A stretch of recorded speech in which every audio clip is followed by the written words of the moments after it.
Hello, Snakes. My name is Dante, and today it's Podcast Tuesday once again. But since I'm in my trip in Italy for the last Legacy European tour before they Legacy European Championship, sorry, before they change to a new provider, which I forgot the name, but yeah, it's not Legacy European Tour anymore. Uh, but this is the last one I'm going to, which is in Naples. That's the last one in general. So I'm just going there too. And yeah, let's just talk about the commander cards from Thunder Junction. So we got 8 new commanders. I mean, well, 4 decks, but each one has 2 commanders. And we're also going to talk about 2 cool cards in there, like as an extra filler. So 8 cards and 2 bonuses. Let's start with the combo. And we have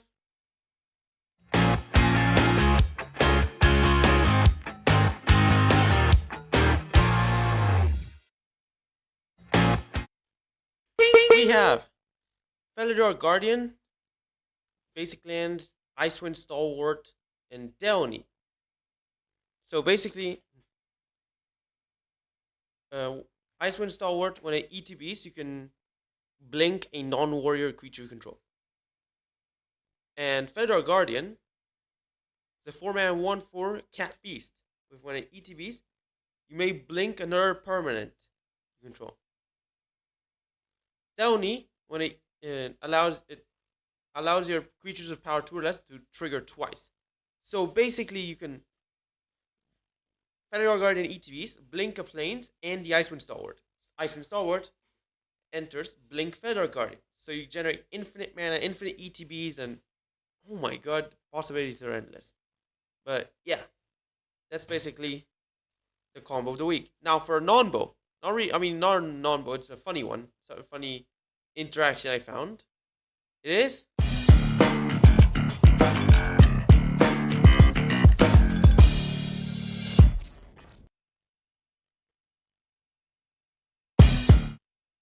Novice Knight is a 1-mana 2/3 human knight with Defender. But if it's equipped or enchanted, it can attack as if it didn't had Defender. I mean, it will still have Defender, but the Defender keyword won't apply to Novice Knight if it's equipped or enchanted. However, with Luminous, if you enchant the Novice Knight with Luminous Bond, well, it can attack as though it didn't have Defender. However, Luminous Bond stops the creature from attacking or blocking. So it's enchanted, but, well, can't attack and cannot even block. So, yeah. It's just it's not really a non-bow, it's just a funny interaction I found. So, yeah. Let's go to the number 8. And we got Conti, Canny Acquisitor. 5-mana 5/5 legendary Averborn Rogue. With spells you cast but don't own, cost 1 less to cast. So basically, we steal cards from your exile or you just cast their spells from the grid, like Tiny Bones, basically that kind of stuff. Whenever one more creature you control deal combat damage to your player, you may look you look at the top card of that player's library, and then exile it face down. And for as long as it remains exiled, you may play it and spend mana of any color, even lands. So if you exile lands from the opponent, you could just do it multiple. You can just play them. But either way, even if you don't use their lands, you can still cast their spells with any color. And since it's all generic, since the cost will be all generic, I mean, what? Gonti's cost reduction will just reduce it by 1 less. That's just cool. I mean, Gonti, OG Gonti only allowed you to take 1 from 4 cards when he ETB'd, but he had Death Touch, so he served as a good blocker slash attacker. I mean, because he could kill someone big by blocking. So yeah, with Death Touch. But anyways, this Conti now allows you to um to steal multiple cards, and you can do it from multiple opponents if you spread out attacks. Because it's when you hit a player with 1 or more creatures. It's not for each creature that hits the player. So you don't. So it's not like it gives your creatures ingest and then you can just cast spells. You have to hit a player with 1 or more creatures, then you take their cards. And since this is commander, chances are there will be more than 1 player or more than 1 opponent. So you can just take multiple cards with Gonti. Yep, he's good. And now let's go to our number 7, and we got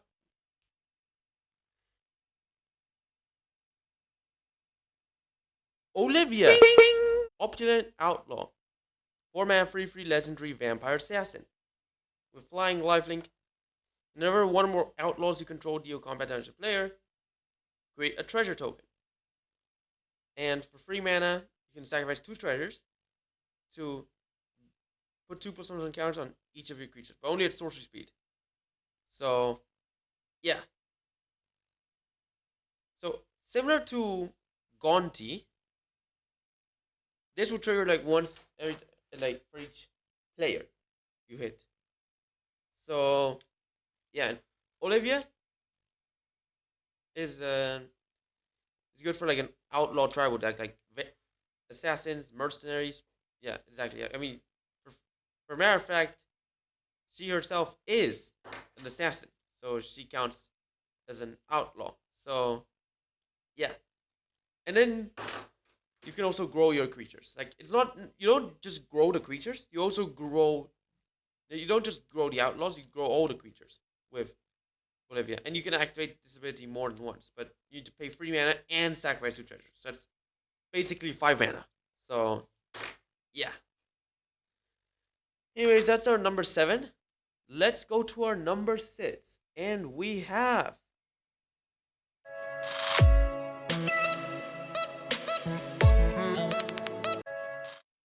Stella Lee, wildcard, 3 mana, 2/4, legendary human rogue.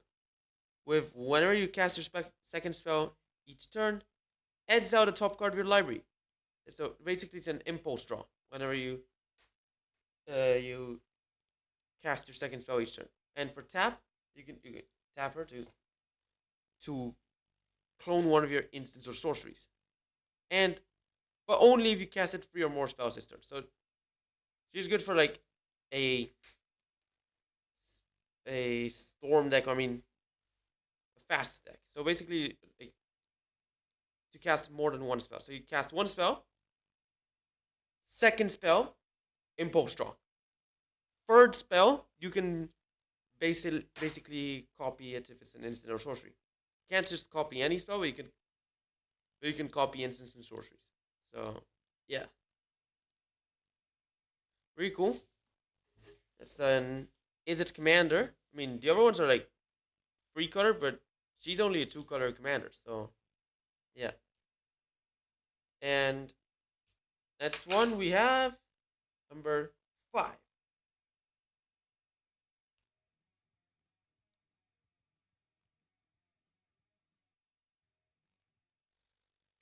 We have. Oh shoot! Wait, what? There. Yuma, Proud Protector, 8 mana 6/6 legendary human ranger with costs 1 less to cast for each card in your graveyard. And when it ETBs or attacks, you may sacrifice a land to draw a card. And whenever a desert hits your graveyard, you create a 4/2 plant warrior with reach. So he's basically a good commander for lands. A new land commander. So he just so if you similar to a Gitrog monster type of deck. I mean, But the colors are different. I mean, it's not like you're not playing Golgari in this combination at all. It's missing black. So I mean, some cards for like graveyard land text because like Gitrog monster plays with lands in the graveyards. I mean with and same with um, Lord Winggrace. So yeah, but Yuma is a different commander for lands in the graveyard, but it doesn't use black. You need to use red and white. So this, but you also play it's a desert commander, so you can play the deserts from um, from Amonkhet, also the new deserts from Thunder Junction, and the OG desert. If you manage to have your hands on that one, OG desert. Like, where can you even get it? Let me just check. I mean, OG desert. Oh, it actually came back in Thunder Junction. Oh my god! So it started as common in Arabian Nights. Surprisingly enough, it's only $9. But I mean, it's a common. And time shifted again, which means it's modern legal. I did not even know that, but yeah. Came back as an FNM promo back in 2008 with a new art that got reprinted in From the Vault Realms. Also, MTGO promo came back for Forgotten Realms Commander. Again with that art. The list as well. The same one as Forgotten Realms Commander. And now back with the new art from Special Guest. Oh my god. Darn. So yeah. Desert. I mean, you can also use Desert. It's not that hard to get your hands on. Chances are most of you already have Desert. I don't have it, but I mean, Desert is actually kind of common nowadays. But yeah. But still, Yuma himself can sacrifice lands. And since, Yuma can also reduce commander tabs, I think. Yeah, I'm pretty sure as well. And if you, well, and just create some plants. So, yeah. Really cool card. Desert Tribal Commander. Let's go to our number 4. And we got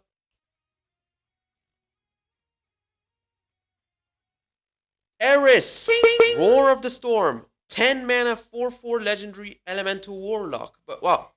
Costs 2 less to cast for each different mana value among instant sorcery cards in your graveyard. Flying in Prowess. Recast your second spell each turn. Create a 4/4 red dragon with Flying in Prowess. I forgot to mention, the first 4 commanders are the face commanders. Like the main commanders are like Gonti, Olivia, Stella Lee, and Yuma. The second half are the substitute commanders. This is a substitute commander that's 10 mana, but well, if you have like 4 different mana values, it ends up being 2 mana. But also for any beyond, I mean, if you have Eris as your commander, it will reduce the tats value. So yeah, flying prowess as well, and just creates similar creatures. Like it creates dragons with flying and prowess as well. So yeah, this is a really cool commander. Do you prefer Eris or Stella Lee? Let me know in the comments. Now let's go to our number 3, and we have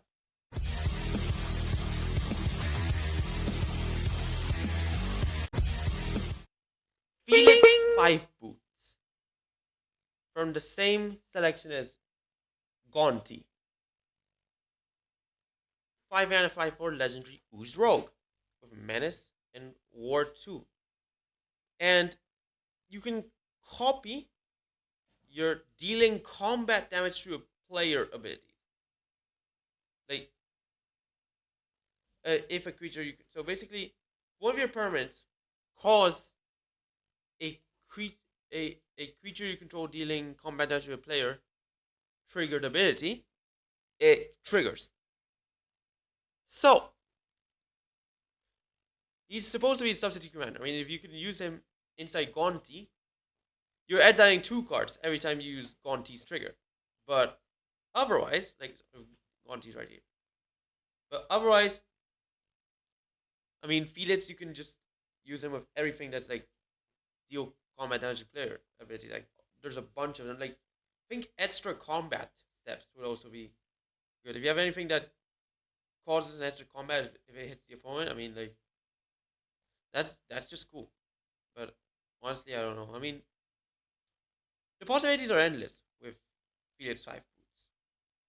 And you could just, I mean, ingest, I mean, it's a keyword ability, but it's also a trigger. So with ingest, you can adds out 2 cards each time it hits the player. So, yeah. That's basically Felix 5 boots. Let's go to our number 2. And we got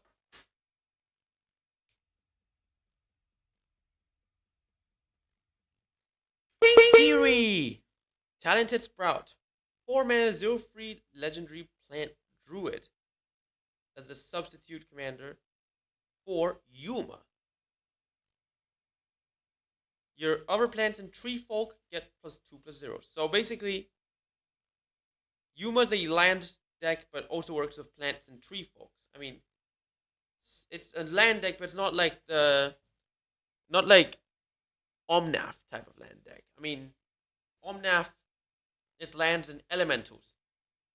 Kiri or Yuma, I mean, whoever you want. If you want to do like a plant tribal commander, I mean, Kiri's your choice. And if you want to do a land tribal commander, Yuma's your choice. But the thing is, well, Kiri, sorry. Maybe your post-combat main phase, you can bring back a plant, tree, folk, or land from your graveyard to hand. But only one. I mean, it's just you have to do it. So I mean, well, with Yuma, I mean, you sacrifice the lands, and with Kiri, you bring them back to hand. But also, that's gonna reduce Yuma's mana cost as well. So I don't know. They kind of contradict each other, but at least Kiri boosts the 4/2 plants that you create with Yuma. So they're 6/2s. I mean, honestly, they should have made it. It also increases the toughness, or maybe just increase the toughness, because I don't know if I'd rather have a 6/2 plant or a 4/4 plant. I mean, 6/2s. I mean, they're stronger, but I mean, they're easy to kill. Also, Kiri is literally powerless because I mean, if Kiri was at least a 2/3, then I get it. But honestly, I prefer Yuma. What do you guys think? Let's go to our number 1, and we have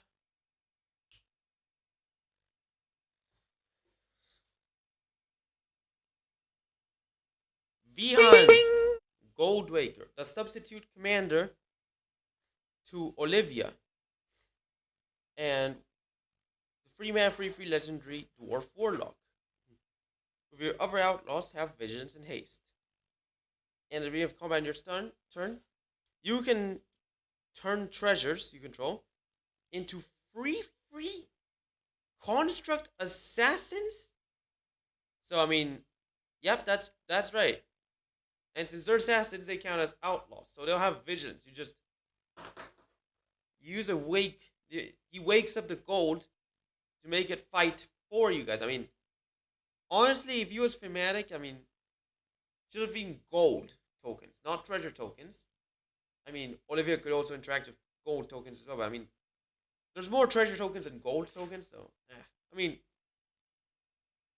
mean, gold tokens have appeared like only in Pharaohs. But afterwards, there was no gold tokens. Every other set had treasure tokens, but treasure tokens were introduced in Itzan, and they spread over to other sets. I mean, honestly, if they maybe it should be Vihan Treasure Waker, not Vihan Gold Maker or Gold Waker, but whatever. You guys prefer Vihan or Olivia? Let me know in the comments. Now let's go to our 2 bonus cards, and we have bonus. Where's bonus? There.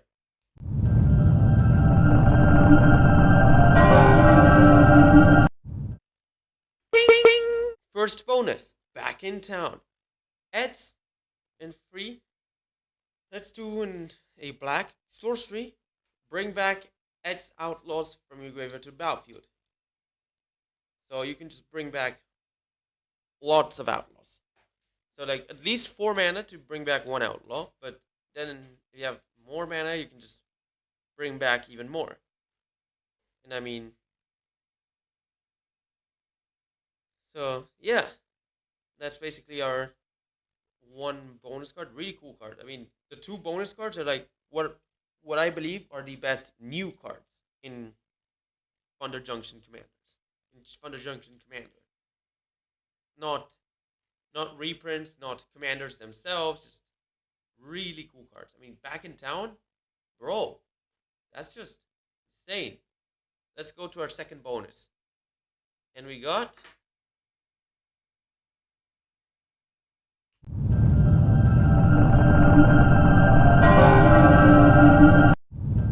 it's been a while since I've used the bonus card thingy, but well, we have a Forger's Foundry, 3 mana artifact with tap for blue. When you spend this mana to cast an instant or sorcery with MV3 or less, you may exile it under the Forger's Foundry instead of sending it to the graveyard as it resolves.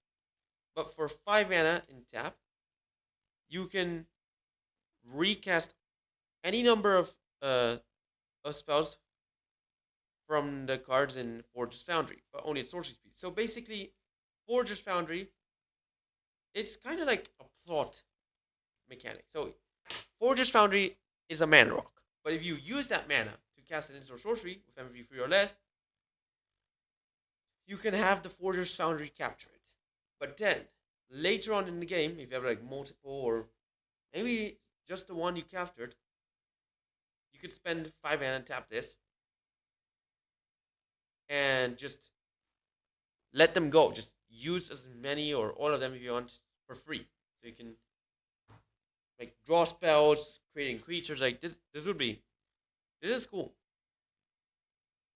That's basically our. I mean, Forger's Foundry. Imagine Forger's Foundry with like Time Twister. I mean, Time Twister's like 1 to the power 9, but I mean, but Time Twister at least it's actually like the only one that's commander legal. So yeah, you can do a bunch of cool tricks with Forger's Foundry. I mean, this card's gonna be cool.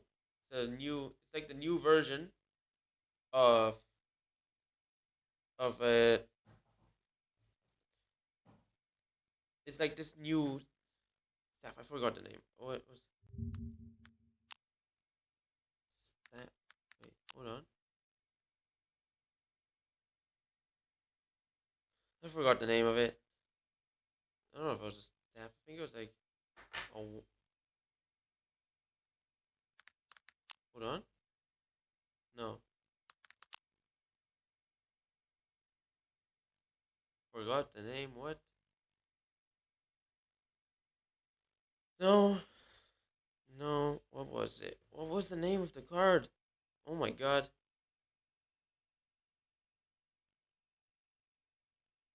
I didn't see it. Wait. No.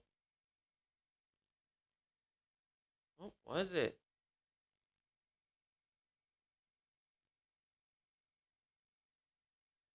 So it was hold on. Let's see. Imprint. All the cards with imprint. Imprint. I mean, how many cards are there with imprint? No. What is it? Isochron Scepter. Oh shoot, I forgot the name of that card. But yeah, well, that's basically like the new Isochron Scepter. Is I mean, Forger's Foundry, but you don't use them more than once. You don't use them more than like I mean, you use it once and then you use it again. That's just it. Anyways, congratulations, you've reached the end of the podcast. So why don't you like and subscribe and follow if you enjoy, share friends, stay tuned to the video streams and podcasts. podcasts will be live every Tuesday. I mean, that's one is not gonna be live because I'm still in Italy. So yeah. Anyways, watch my other videos too. Thanks for watching. Hope you enjoyed it, and bye.